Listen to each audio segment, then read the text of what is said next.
So good afternoon, everyone. My name is Whitney Stoll. I'll be your DC Post First Friday webinar host.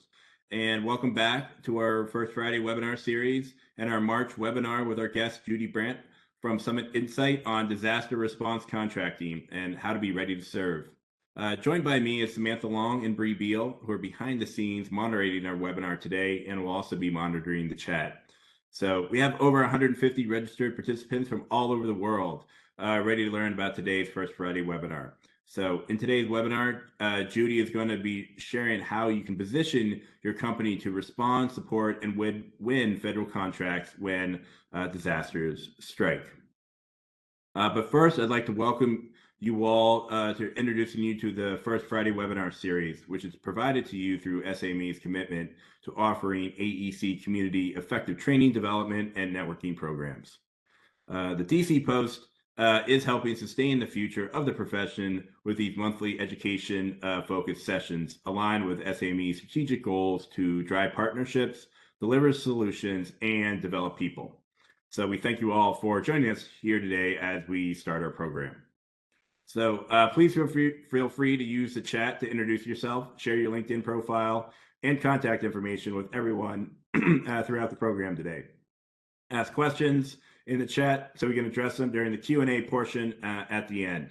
And for those using the WebEx desktop application, go up to you have the option to save the chat and just go up to File, down to Save, and click on Save Chat. We are recording the webinar, and the video will be posted on our YouTube channel later on this month. A copy of the slides, your PDH certificate, and an opt-in list of attendees will be emailed to you as soon as the webinar ends. So look for an email labeled document delivery with your download following this webinar session. You can download today's slides and your PDH certificate directly from the WebEx application under webinar materials. So we are excited to provide you with an hour of education and networking no matter where you are calling in from. So we'd like to take a moment to thank our DC Post March First Friday sponsors. So thank you to Fox Rothschild, KCCT, ServPro, Parsons Corporation, and Stantec. So we definitely truly appreciate your support, and we are grateful for your generosity by making this webinar series possible. So if you're not already a DC Post sponsor and would like to support our post with annual sponsorship, we'd love to be able to add your name to the slide for future programs and events this year. Annual Platinum sponsors and First Friday sponsors help support this webinar with free registration for SAME members and full-time students. So please visit our website for more information about your sponsorship levels and how you can give back to the SAME community with your post sponsorship. And now it's time for the main program. So please note this program will provide one professional development hour from the DC Post. And I'm not going to read through the learning objectives on the slide since most of you saw the same objectives when you registered. Instead, I'm going to introduce you our featured speaker in just a moment. And while I do the introduction, if you haven't done so already, please use the chat to introduce yourself, share contact information, your LinkedIn profile, where you're joining us from today. This is your webinar series to help you learn more about this special topic. It will help you expand your business network throughout the program. Use the chat during the presentation to share comments and ask questions to our presenter. If there's a particular slide you would like to talk about, please share that information in your chat question. And we will answer all the questions in the chat at the end of the program. And don't forget to save the chat before you exit the webinar. And now I'd like to please welcome our presenter, Judy Brandt. Judy, thank you again for joining us here today for your third DC Post First Friday webinar. Judy is the CEO of Summit Insight and a federal business development expert with over 37 years of experience and more than $350 million in federal wins have been attributed to her strategies. She has previously presented popular sessions on micro-purchasing and simplified acquisition strategies. You can catch all of her sessions on her YouTube channel. So Judy, welcome back. Now I'm going to turn the program over to you.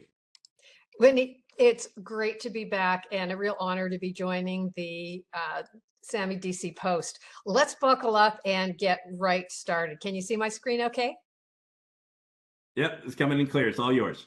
All righty. And please keep, and by all means, please keep adding your questions to the chat and we'll answer them as many as quickly as we can. So our Summit Insider Federal Business Growth Specialists, and I'm here to bring you the best of what matters about winning disaster response business and being ready to serve. Get out your notebook. You're going to take action. So in about 45 minutes from now, I'm going to ask you, what's your takeaway? What was valuable? And what action are you going to take as a result of having been here? Also, get ready for homework. It was my pleasure to go and really dig in and research some questions I hadn't really had time to get answers to before now. So I'm very grateful for the personal education I got in preparing this. One of the things I realized is there's so much detail. So I'm going to skate over the top and give you an idea of what are all the places where you're going to need to dig in and do it in an organized fashion. So the PDF for this presentation has lots of live links in it, but take lots of notes as well. So here's what we're covering. What's an emergency? How response happens? Who's involved? How they buy? How to meet them? Why they'll choose you? How to perform and how to get paid. Sound good? Give me a thumbs up or a yup in the chat. And I'll finish up with some free resources and other actions that will help. So what's an emergency? Here we go. There are 10 specific things that are written up as emergency. That includes hurricanes, earthquakes, blizzards, floods, tornadoes, man-made technical accidental spills, things like dam failures, pandemic, terrorism, cyber attacks, fires, or any combination of all of the above. All right, so quite a lot of things can be defined as an emergency, but this is the list. Unrequested resources is not what you want to be. Unrequested resources create more problems than they solve. So what you really want to be is in a position where you are part of the team that's already in place. That's what we want to be able to help you accomplish. How does response happen? The National Response Framework helps communities, businesses, NGOs, tribes, and other jurisdictions develop community plans, integrate them, build responses to what is regarded as a cascading failure in businesses and infrastructures and supply lines, and collaborate to stabilize community lifelines. The National Response Framework can be used no matter what severity of disaster. This is the big bucket for how things are organized and who does what when. It's your starting place and one of the things you're going to dig in and read. Read, read, read.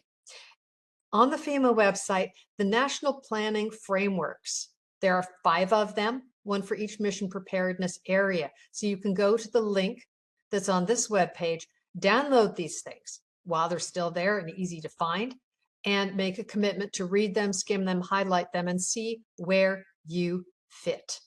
All right, read, read, read.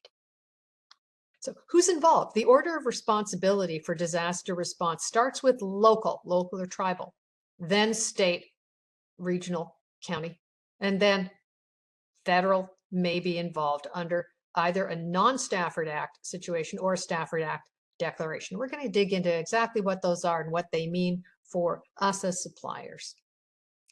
No ambulance chasing. And I say that because if you're on this webinar and you're listening, you go, I can respond anywhere. I'm not an ambulance chaser. Well, yeah, if you say I can respond anywhere, that is the equivalent of ambulance chasing. So I want to encourage you first, last, and always to think about the communities where you have footprint, where you have relationships, where you're going to dig in and be part of the team that is ready starting Monday morning, this coming Monday morning, and build those relationships.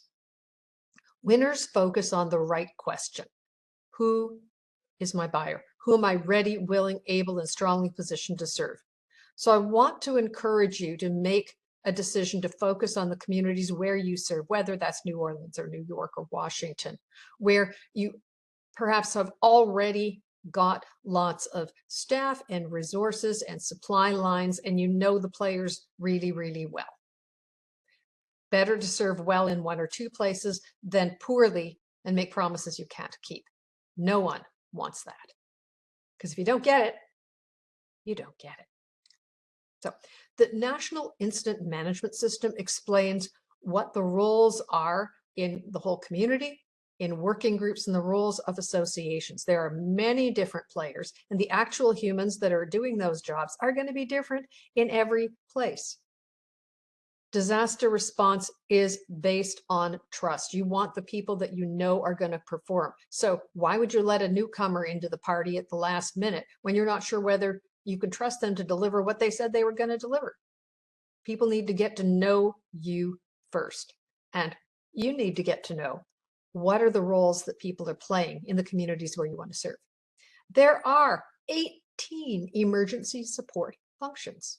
So you need to figure out which of these emergency support functions are the ones that you and your company and your team are involved in, because this is the language of emergency and disaster response. So understand that language, know where you fit, and then know who your individual players and all the different layers are at federal, state, regional, county, tribal, local, and city. That's your job. And so in emergency response, what role does the federal government play? There are emergency authorities that are defined. This is a great report, the Congressional Research Service, which is the Congress's think tank. It has 535 clients, and all of them are on Capitol Hill. But this is a report that has been available to the public, and you can read the different authorities that the federal government has and when and how they are triggered. More reading, put it on your list. The Robert T. Stafford Disaster Relief and Emergency Assistance Act, also referred to as the Stafford Act, coordinates federal disaster response and recovery, helps communities recover and rebuild, encourages state and local disaster preparedness, and encourages the use of local insurance. You can get the link to the actual law right there. Understand the way it's structured and the way it's supposed to work. The way it's supposed to work may be different from the specifics of what actually happens, the details of how things work in a specific community. You're going to have to talk to individual humans to find out. But start by reading things. Don't expect people to explain it all to you. If you show up wise and having invested the time in learning the framework that they've already invested time in, you're showing that you're committed to playing by the rules. And there are a lot of rules. Everybody wants to get it right. Stafford Act Emergency Declaration has typically a $5 million cap, which value may be exceeded. It opens the door to some limited federal assistance. It doesn't preclude a major disaster declaration, which is the bigger thing. And an emergency declaration can happen either pre or post incident. It can open the gates to federal aid that can lessen or avert catastrophic response, and state and tribal or the president may initiate it. By contrast, the major disaster declaration may only be issued after an incident, and that opens up major federal programs for response and recovery. It must be requested by a state governor or a tribal government, although the president can position resources in anticipation of doing the declaration. The governor ensures that state and local actions have been taken, including surveys, joint damage assessment, an agreement to provide right-of-way access without cost, and agreeing to pay the state's cost share. Contracting rules change. Yes, I just saw your eyes light up and your ears perk up. There is a strong preference to buy local. This comes back to how are you involved in your own community? The community where your business is already active, where people know you and trust you.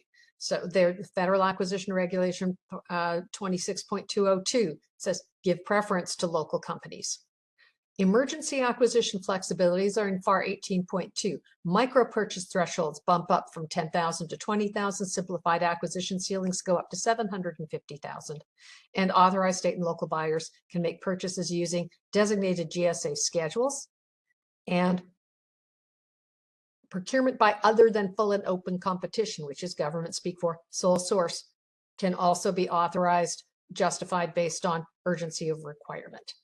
So you need to know about those rules, you need to bookmark them, and don't print them out, roll them up, and go bashing your way into the conversation. You start that conversation by saying, I've been reading things. How does this work in your jurisdiction? What has worked well in the past? What concerns do you have when you consider what happens next time you have an emergency response that you want to make sure is done right? So what funding has been approved? You can see the funding that has been approved by Congress for disaster response at this link for whatever year that you're interested in. So be aware that there's a pool of funding that's been made available, and that has to get allocated for a specific situation, but there's funding that has been approved for disaster response. The top 13 that I've listed here, emergency support functions, have federal agencies that have coordinating roles. For the community that's on this webinar, I bring your attention in particular to logistics, and the General Services Administration and FEMA are the lead federal coordinating agencies if Stafford Act has been opened up and it's a major disaster response. And Public Works and Engineering, DoD and the U.S. Army Corps of Engineers. So for Public Works, Sammy, front and center. You're very involved in this, and these are definitely relationships that you want to be nurturing in the communities that you want to serve long before anything happens. The General Services Administration has big roles, and they're defined here on this web page under Emergency Function Support 7. And so you can see all of that. I want to encourage you to read all of that so you know what roles GSA is performing and how those relate to opening the door for you to provide products and services. Here's the link where you can read more. FEMA has 5 mission areas today as of noon on Friday, March 7th. Those include prevention, protection, mitigation, response, which is the focus of a lot of what we're presenting today, and recovery. Whatever you might anticipate that FEMA will evolve into, I'm hard-pressed not to imagine that response will not continue to remain a major focus. You need to bear in mind that FEMA is one of the agencies that is under review by the new administration. And this is a screenshot of the executive order saying we're going to be looking closely, and there's a point of contact, Patrick Powers at the FEMA Review Council at hq.dhs.gov if you've got questions or want to check the status of that review. FEMA's website has a banner up at the top that basically says, watch this space, things are happening with FEMA. So continue to watch that space. How they will buy. General Services Administration has some 19 basic ordering agreements that are in place with mostly small companies, but experienced small companies with that can tap a wide range of commonly needed supplies. And I'm going to talk about who's on that and how that basic ordering agreement works. Then, those of you who are offering products and services on GSA schedules, when you made your offer to GSA, you had the option to say, would you like to make your offer available to state and local government and situations of disaster response? If you check that box, then you're going to have an icon saying disaster response on your GSA schedule. If you're not sure whether or not you did that, now is a perfect time to go back and check your e-library listing, see whether or not you've got that icon lit up. And if you don't, and realize you want to, talk to your GSA schedule contracting officer now. The System for Award Management, when you sign up for SAM, you have the opportunity to say, yes, I'd like to be included in the disaster response registry. Again, if you haven't looked to see whether or not you did that, check your entity listing inside SAM. Simplified acquisitions and micro purchases, we talked a little bit about those and the raised thresholds that these simplified or streamlined purchasing methods that we talked about in our previous 2 webinars and are on the YouTube channel about how they work can be used, and then sole source. So there's the emphasis on buying local, and the small business preferences are still important. So all that whole mix of things is available for federal buyers to tap. The fish don't jump in the boat, my late friend Bill Jaffe used to say. So if you want to be chosen, You need to be visible. This is what I call putting a lot of lines in the water. And so places that you want to be visible, if you are ready to respond, you're ready to the position for disaster response includes, and so here is the page on sam.gov answering the questions about on acquisition.gov about disaster response registry. During the registration process, you indicate you want to participate in that registry. There is no charge. There is no charge for participating in disaster response registry. If anyone tries to charge you for registering with FEMA, these people are not your friends. They're vendors offering you a service that it's very unlikely that you need. And there's the section in SAM on entity information where you can check to see, are you there and who else is there? There's that banner up at the top left corner. FEMA is being updated to comply with the executive orders. Thank you for patience and understanding. Watch that space. FEMA runs a National Business Emergency Operations Center. You can register to be on the I want to get information list. You can get access to schedule coordination calls, get on email distribution lists, learn stuff. Costs you nothing. Why not be there? Be visible, be available, learn stuff, and share with others. You can also register with FEMA.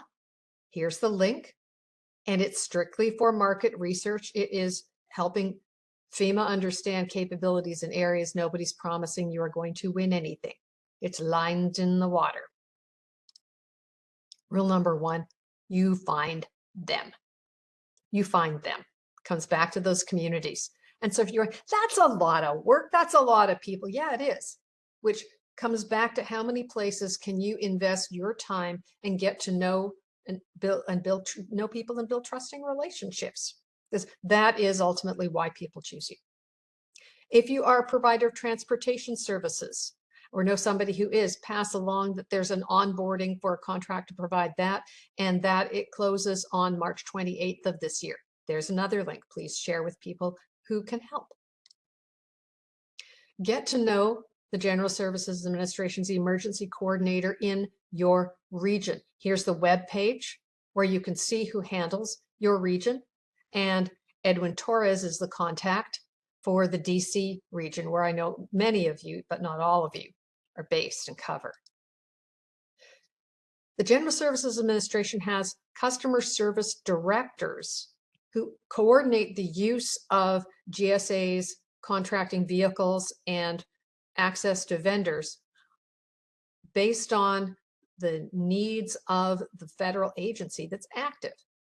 And so Brendan Hammett is the customer service director, lead point of contact for the Army Corps of Engineers. When I looked at his LinkedIn profile, while there wasn't a phone number, some of you probably met him at the SAMI conference last fall in New Orleans. So if you're doing work with or coordinating with the Army Corps of Engineers for disaster response, and you're thinking, yeah, it would be great to be top of mind for people at GSA and to make sure that the Army Corps is thinking about accessing us through GSA, making friends with Brendan Hammett, making sure maybe he has your capability statement and you do a little briefing for him, that might be an idea.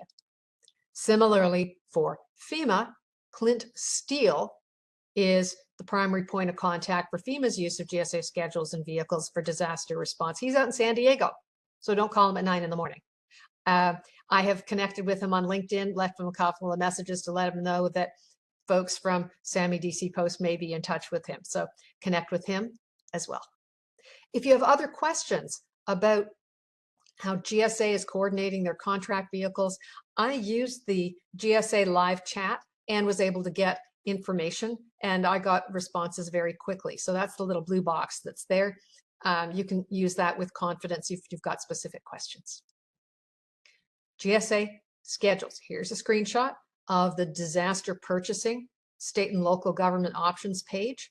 And so when you go there, you can see the specific authorization and the list of federal supply schedules with vendors that are participating in disaster purchasing. Now, about those emergency acquisition basic ordering agreements. If you search on the words on the screen, you'll actually find there's a whole big juicy PowerPoint explaining how all of this works. I thought it was very cool. And I grabbed it for me, and you can grab the same thing. Reagan Criddle and Corey Gerst were the ones who developed that. You can connect with them on LinkedIn. But I'm going to answer some questions that I know were the first ones I asked myself when I looked at this thing and went, wait a second, this looks interesting. What's on those 19 contracts? Supplies, services, and managed emergency solutions. Total managed services for emergency response, including a wide array of products and services. If you could have one vendor who could say, yep, I can do it all, wouldn't you want to pick them? Maybe. So who are those people and how can you make friends with them? Good question. Meantime, supplies. FEMA has a commonly used sheltering items catalog that gives you an idea of the types of things that people need, and also the types of things that many of these vendors on these 19 basic ordering agreements are providing. So you want to see whether or not some of the things you do fall into those categories and whether you want to make friends with the people who are on those ordering agreements. Who holds those contracts? The list is right there. And many of them, almost all of them, are actually hefty, experienced businesses that meet the FAR Part 19 definition of small. So find out who they are and find out more about what they are offering. And there's points of contact in those companies listed right there on the screen. So why are they going to choose you? Your best values. Your best values or unique value proposition or differentiators, those are ideally quantifiable and objectively verifiable and are sufficient value to the buyer that they can specify that thing in the mandatory or desirable qualifications to make it easy to choose you. So they don't have to be complicated. It can be located within 50 miles of New Orleans, or been in business 35 years. Okay. Or been in business more than 10 years, number of years in business. That's a big deal. It may be that you offer your one-stop shop response for a whole range of stuff. It may be the Contractor Performance Assessment Rating System, or CPARS ratings you've received, that 95% of them are outstanding or exceptional.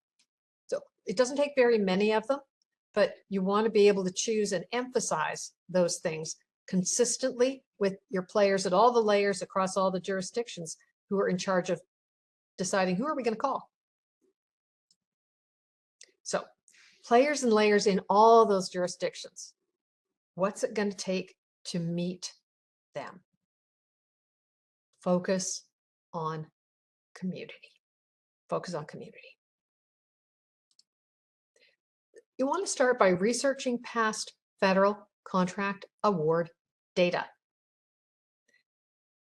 Everyone here is an experienced federal contractor or making the commitment to always learn more from each other and on your own.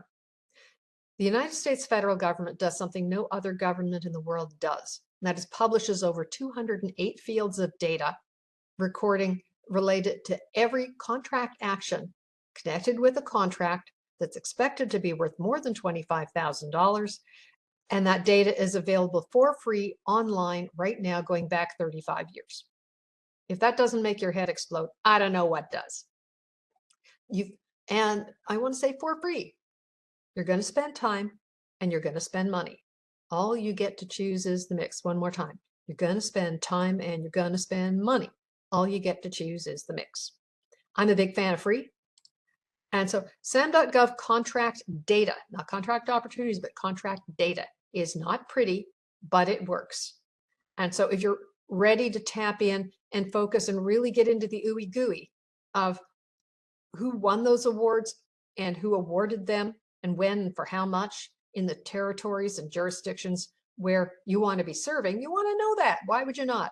So run, do not walk to the ad hoc reports section of SAM.gov contract data. You're going to find links to 6 little video lessons that happen to total 60 minutes in all. Make the commitment to learn how to read data and how to run an ad hoc report that will let you pull down the data for the last 3, 4, 5 years, or at specific locations, specific incidents that are similar to the kinds of things that you want to be serving or doing. Okay. If you need help, let's talk. That's part of what I do. So review after action reports. There's no shortage of Monday morning quarterbacks who write lots of reports, lots of them critical, often lots of them constructive about, gee, what should we have done differently after Helene, after Katrina, after Ida? Learn from those things rather than barging in and having bright ideas without having read what happened last time, and get a sense, because there's politics here, not just players. Get a sense of the language people are going to be talking about, and honestly, the trauma on many levels that a lot of people may still be carrying in communities where something's going to happen again. Activate your community network. Many of you are familiar, I would say probably all of you, with the Apex accelerators. They are funded 50% by the Department of Defense Office of Small Business Programs and 50% by local partners, which might include SBA or an economic development organization or college or university. Their mission is to help large and small and medium-sized businesses do business with federal and state and local and county and tribal businesses. Large and small, federal, state, and local, and tribal. So if you haven't tapped into your Apex Accelerator specifically to explore, hey, can you help me figure out who the players are related to disaster response in this community? Then you should. And many of the Apex Accelerators are dealing with more demand than they can serve, which means you may have to wait to get an appointment. Many of them require you to register first. Fine, do that. You've got time now. It's going to be a little late when the next hurricane roars through and flattens some new part of Florida. SAMI has a commitment to help communities build resilience. Did you know? If you didn't, or if you haven't stepped up, now is the time. The SAMI Resilience Community of Interest is your starting place. And here's a link on the screen for where you can learn more. They have a monthly community of interest call, second Wednesday of each month. Why would you not do that? Start where you are. Your community is organized to help you be part of it. You're not alone. The All Hazards Consortium, a national network 501c3 founded in the wake of Katrina, accelerates business recovery. It's DHS approved and audited. That's another place where you can see after action reports. There's a great bunch listed that you can see recent events and what happened. If you're involved in any of the areas that they are helping with response, make some friends. They're going to know who the players are in those communities. And so Tom Moran and John Molnar are the names of the two. Tom Moran and John Molnar. I've asked for LinkedIn connection request to them, but there's contact information on their website as well. When they see a little blip of who are all these SAMI people, they're going to know that this is a group that they need to connect with. And I've asked Whitney to do what he can to wedge the door open there. Stay current. Publications like NextGov, Government Executive, Route 50 often have current information about the leading edge of where planning is evolving. And those articles include names, points of contact, FOIA representatives, public affairs contacts who are often key communication hubs. Take a look. You're going to be building your essential set of contacts, and this is another source. Pricing, expectations, logistics, how to perform. Well, I think you know the answer to this one. Flawlessly. Thank you very much. Your clients expect price reasonability. You are a community of ethical contractors, so you know that you need to provide good value for what you do. And the buyers who are involved in emergency response are under a lot of audit and review, and nobody wants to be involved in inappropriate pricing that's taking advantage of a situation. So price fairly and be able to document your pricing and costing. Proper and on-time invoicing. On time, on budget, every time delivery. And if for some reason, hey, stuff happens, a supply line gets cut, a truck overturns, if for some reason you cannot make a commitment that you promised, then help them find someone who can. They chose you because they need this. So help them meet the mission. Always communicate. If you know that something's going off the rails, then communicate that as quickly as possible, as opposed to failing with not telling anybody that something's not going to go right and then trying to disappear and hide. Do not do this. Logistics, plan in advance. Define it, develop details. The time to figure out how are we going to do it is not when the balloon goes up. You want to have no surprises. You don't want to be trying to figure out what somebody really wants when they're in the middle of crisis response. You want to be involved in what's the plan, how does it work, how do we fit? And that way, when things don't go as expected, you have maximum bandwidth to say, how do we pivot? This isn't what we planned, but what can we do with what we thought we were going to be able to deliver and perform? Minimal surprises, maximum agility. You want to make sure that you have the staff that you can position in the right place, that they're properly qualified, that they are credentialed, that you have the space, the supplies, everything that you need ready to deploy, and you know how you're going to deploy them. And you've got plan A, plan B, and plan C to get it there. Oh, about the getting paid part. Yeah. Learn the process in advance. Talk to your bank, get financing. You're going to need to have financing to not only acquire supplies and pay staff and to perform, but to stay in business until often a state or local government is not going to be able to pay you till FEMA pays them, till the federal funds arrive. So you've got to be able to stay in business. Don't make your experience in being a supporter take you out of business. The GSA Smart Pay cards or GSA Advantage or FedMall may accelerate payment if you're on those contract vehicles, another reason to line them up. You may have seen press concerning purchase cards. At the beginning of March, there was a 30-day hold placed on purchase card use, except for purchase cards used for disaster response. So this particular situation shouldn't be affected, according to that which has been published, about the audits that are happening and reviews of purchase card use by the new administration.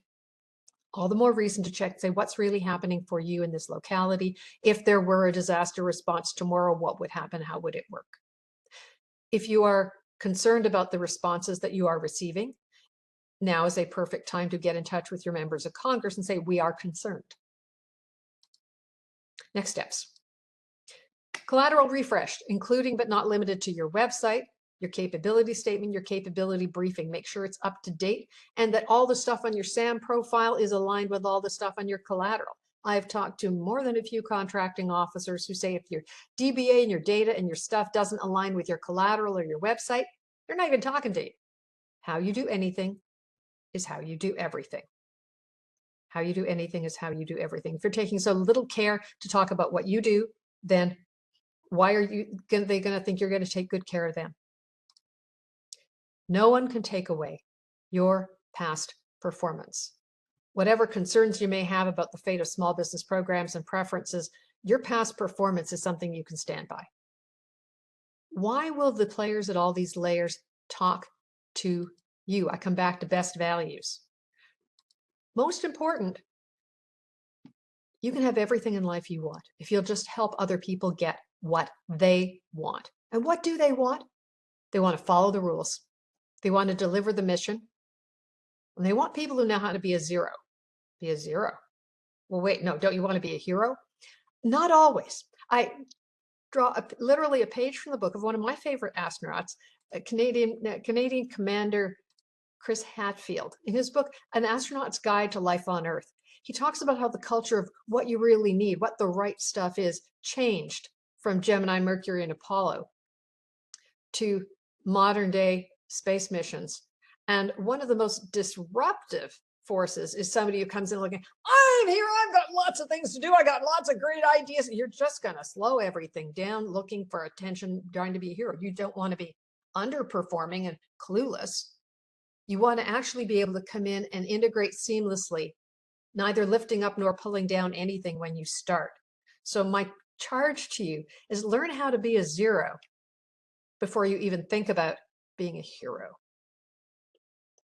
Find engage, and present to end users. Do that early. And so this is why I'm so happy to be doing this webinar now at the beginning of March. This is the season to be getting out and doing this. Please, if you want to be involved in disaster response, make this your top priority right now. Meet the contracting team. Look at that big smile. Josh Kaufman, Chief of the Contracting Office at the Army Corps in Pittsburgh District. What a smile. He loves what he does, and the smiles on his team, that looks like a team I'd want to be working with and getting to know, wouldn't you?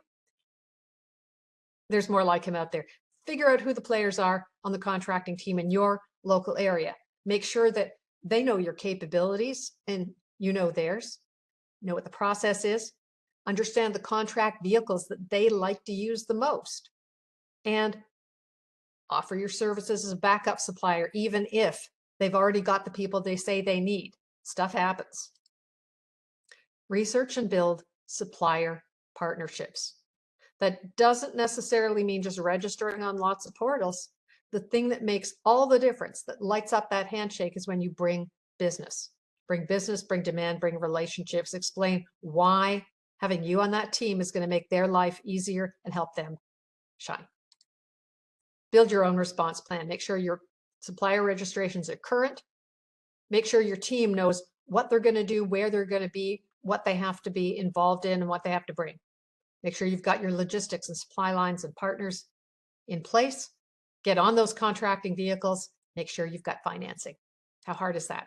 So what might 2025 bring? I remember I asked that question 5 years ago, and who knew? Weather events happen.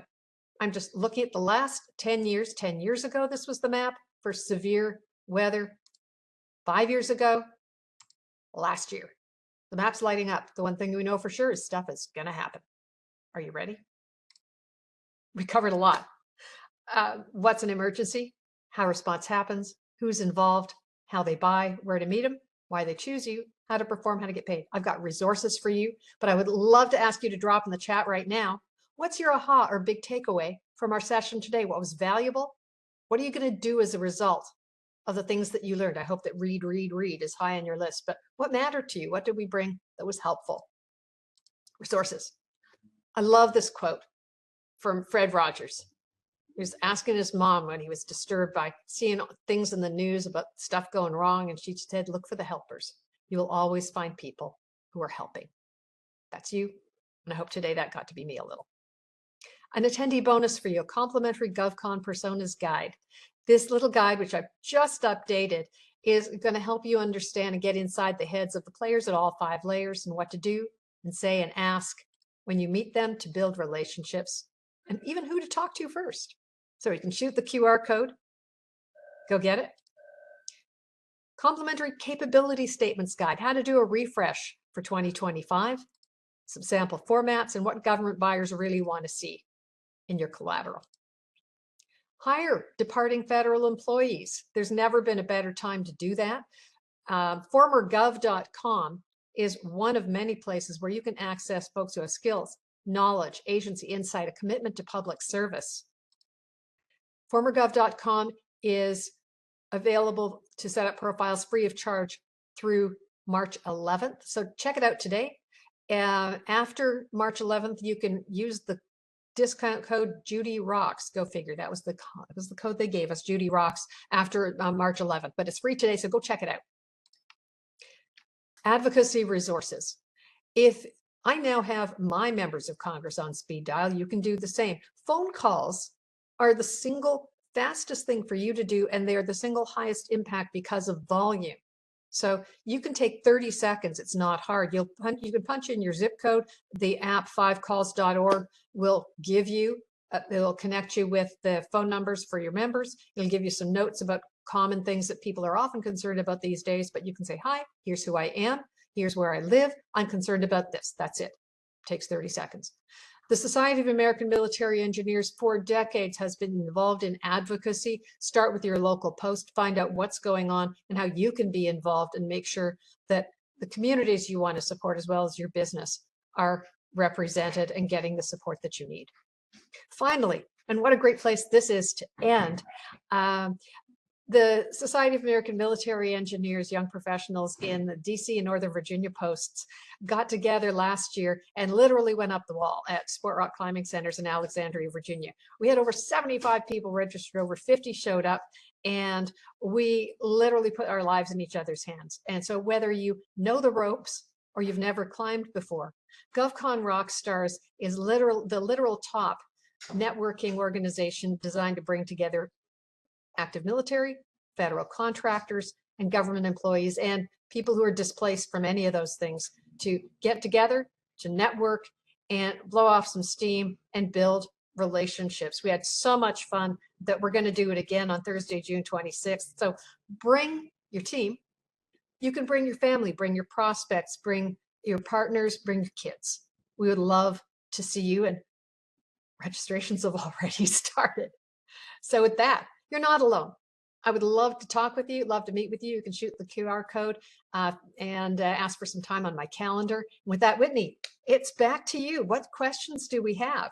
Well, that was amazing, Judy. Thank you for a very timely information breaking down what disaster response and everything. So we're going to open it up to questions now. So if you have a question for Judy, please drop it into the chat so we can get it answered during our Q&A portion now. So we have a few questions already, so we'll kick it off. This is coming from Paula. Paula asks, I have a group of nonprofit volunteers. How would you recommend getting them involved? Great question. I know that among all the resources I was looking at, there was a specific, you know what, I saw, among other things, there's a LinkedIn group that was specifically about community volunteers for emergency response. So check out LinkedIn for groups, for one thing, but also, again, go to the community. Start with the All Hazards Consortium. You can start with in the community or county government, public works maybe, or just if you can't navigate through the local government website, then start with the public affairs office, because they're the ones who are the point of contact when stuff happens anyway, and say, hey, who should I be talking to? And Paula, also reach out to, we can connect you because we have a point of contact, Get Moy on the DC post, would be happy to help you navigate it because he leads our resiliency locally. So we're happy to connect you with Get as well. So, and going on to the next question, Judy, how can we apply these same principles if we're OCONUS as well? Great question. In OCONUS, again, start with the local government. The idea that the principles, understand how contracting works, build relationships, understand who they already love, know how to get paid. Take those basic principles and find out how does it work where we are. That's and there may be SAMI resources. So start with your SAMI and your Army Corps of Engineers, your parallel contacts, and say, how does it work here? And look and see what the past after action reports are for the kinds of things that have happened recently that relate to the kinds of stuff you'd like to be doing. So figure out what the past mistakes are, and so you're not doomed to repeat them. Brandon Barlett asks, where are some good resources for where we can go find after action reports on disaster responses? The All Hazards Consortium has a web page that's right there. As well, Government Accountability Office, which is the House of Representatives investigative arm, often has reports of all kinds of things. So I would say All Hazards Consortium and GAO are two. Got it. So what can we do if all the supplier relationships in the communities we want to serve seem to be locked up tight? Make friends, offer to be a backup supplier. Stuff happens. So don't worry about stuff locked up. Make friends, and as well, again, contribute as a volunteer. Maybe you've got multiple employees in your company who are ready and willing and able to be part of volunteers. I noticed that Grant Harwell was talking about commanders running response exercises. What a great place to show your stuff in an exercise, so they know, they can see the cut of your jib and how you're going to show up on time, dressed correctly, equipped correctly, paying attention, following instructions. Does it get better? That's better than a site walkthrough on a construction project. Thank you, Grant. What a great thing to do. Yeah, he's absolutely right. The building the relationships with the installation contract team, so they also know, because that's something absolutely critical. at any location. So if you wouldn't mind just breaking down, what are the top 3 things that we need to do right now, especially with some of the seasons, the hurricane season coming up. What are some of the things we need to do right now to be able to participate in a disaster response? Top 3 things I would say: focus. Choose the communities where you're going to be committed to be lined up, dug in, prepared, and serve. The second is read. Read and research everything about about the theory, the way things are supposed to be working, what happened last time. Be well informed before you have your first conversation. And third, relationships.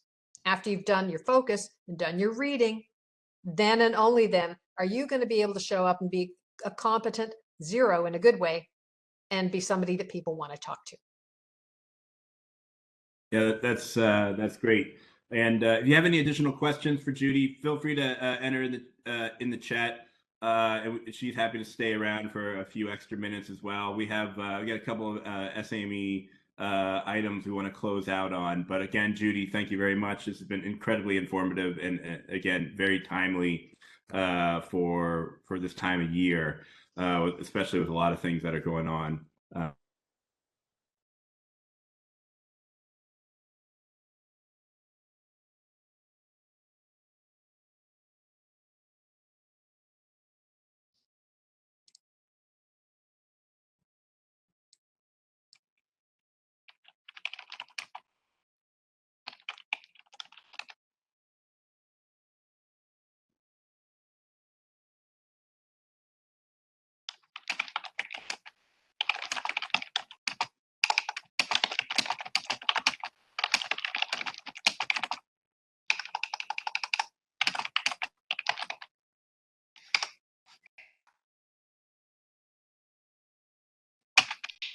Looks like we lost Whitney for a moment, so I will help do the closeout. Hi, everybody. I'm Bree Beal with the DC Post. Before Whitney comes back in, we'll go ahead and close out. But if you'd like to have any more questions for Judy, we will keep the questions and conversation going. So feel free to use that chat. So I would like to wrap up this program today by sharing with you some upcoming events that we have planned. So please mark your calendar for upcoming local post events as well as national events. So next month, our next First Friday is How to Prevent and Respond to Ransomware and Other Cyber Threats. This will be held on Friday, April 4th. You won't want to miss this essential webinar featuring Curtis Minder of Group Sense, and registration for that event opens right at 1 o'clock today. And then if you're interested on sharing your knowledge on educational topics for the First Friday series, we're now accepting presentations for summer 2025. So our next available spot will be in August, actually. So submit your topics today, and sponsorships are also available to help support this popular program. Several SAME national programs are in full swing, and we'd like to invite you to participate. The voting for our National Board of Direction election is now open through April 15th. Make your voice heard by casting your vote for President-elect, Vice President, and elected directors to help shape the future of society. So make sure you get those votes in. You can vote directly as a member through SAME.org. And don't forget to add the 2025 SAME Capital Week to your calendar. This is an SAME members-only event, and it will bring you access to leadership across all federal agencies to share the outlook for procurement, budgets, and planning in 2025, right in our backyard in Bethesda. And we're getting ready for the premier training conference of the year, SAME JETC, which will be held May 13th through 15th in Louisville, Kentucky. Learn more and register at SAME jetc.org. And I see we got Whitney back, so I'll let him finish up.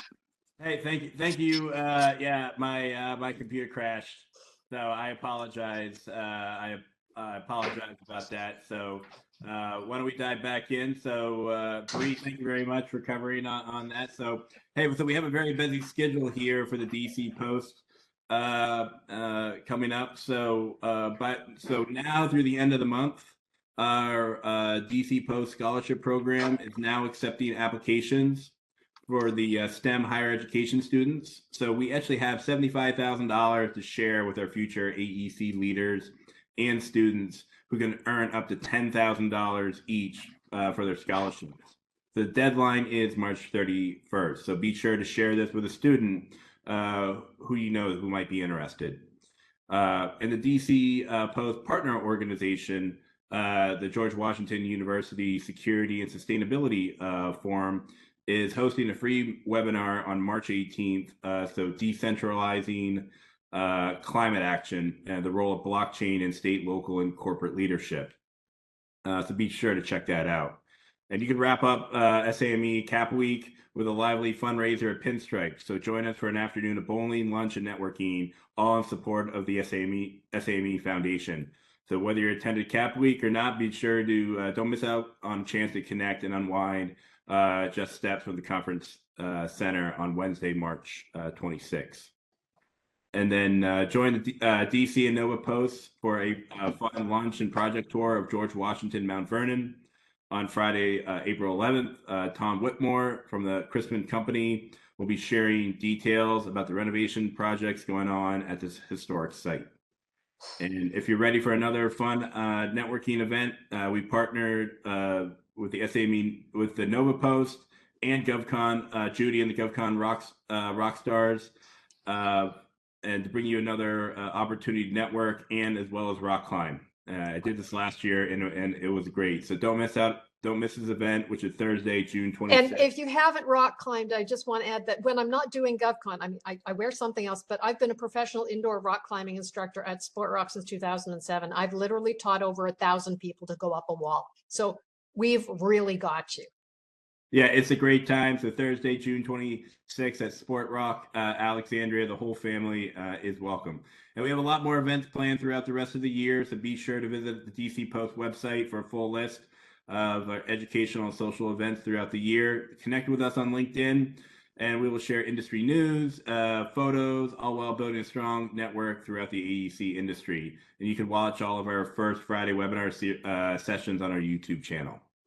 And if you'd like to reach a community of 7,000 architecture, engineering, construction, and tech leaders with a DC Post annual sponsorship, you have the opportunity to leverage our networks and showcase your firm with visibility and international recognition you won't get anywhere else. So support with an annual sponsorship, a program sponsorship, just like this First Friday series, or at our individual events throughout the year, like our some of our events at the National Press Club, as well as at the Capitol Turnaround. So check out the benefits of sponsorship and support the mission of the DC Post and your community today. So again, thank you for attending the First Friday webinar. And Judy, thank you again for providing educational content today for our March First Friday webinar. So look for the document delivery in the subject line for your slides, PDH certificate, opt-in list of registered participants today, and we'll post the recording on our DC Post website later on this month. You'll get an email from our presenter with more information about what was presented here today and how you can sign up for their newsletter and announcements on upcoming events or education sessions. So don't forget to download the chat before you leave the webinar. And again, thank you to the DC Post First Friday sponsors, Fox Rothschild, KCCT, Parsons Corporation, Servpro, and Stantec. So on behalf of myself, Bree Beal, Samantha Long, have a great weekend, and we look forward to seeing you out at the next SAME event soon. So thank you all. Thanks a lot. See you, Whitney. Thanks a lot. Bye-bye.